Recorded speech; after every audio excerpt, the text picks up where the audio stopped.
देवराजसेव्यमानपावनाङ्घ्रिपङ्कजं व्यालयज्ञसूत्रमिन्दुशेखरं कृपाकरं नारदादियोगिवृन्दवन्दितं दिगम्बरं काशिकापुरादिनाथकालभैरवं भजे भानुकोटिभास्वरं भवाब्धितारकं परं नीलकण्ठमीप्सितार्थदायकं त्रिलोचनं कालकालमम्बुजाक्षमक्षशूलमक्षरं काशिकापुरादिनाथकालभैरवं भजे शूलटङ्कपाशदण्डपाणिमादिकारणं श्यामकायमादिदेवमक्षरं निरामयं भीमविक्रमं प्रभुं विचित्रताण्डवप्रियं काशिकापुरादिनाथकालभैरवं भजे भुक्तिमुक्तिदायकं प्रशस्तचारुविग्रहं भक्तवत्सलं स्थितं समस्तलोकविग्रहं विनिक्वनन्मनोज्ञहेमकिङ्किणीलसत्कटिं काशिकापुरादिनाथकालभैरवं भजे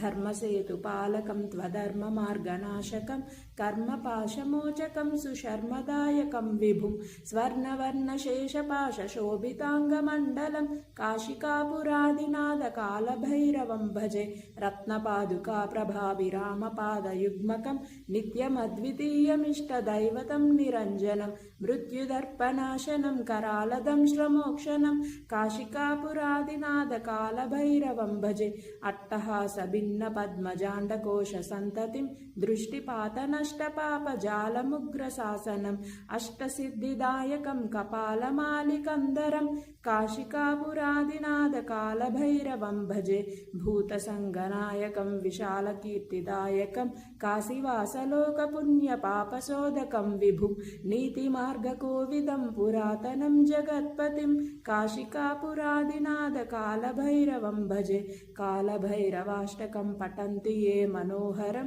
ज्ञानमुक्तिसाधनं विचित्रपुण्यवर्धनं शोकमोहदैन्यलोभकोपतापनाशनं ते प्रयान्ति कालभैरवाङ्घ्रिसन्निधिं ध्रुवं काशिकापुरादिनाथकालभैरवं भजे।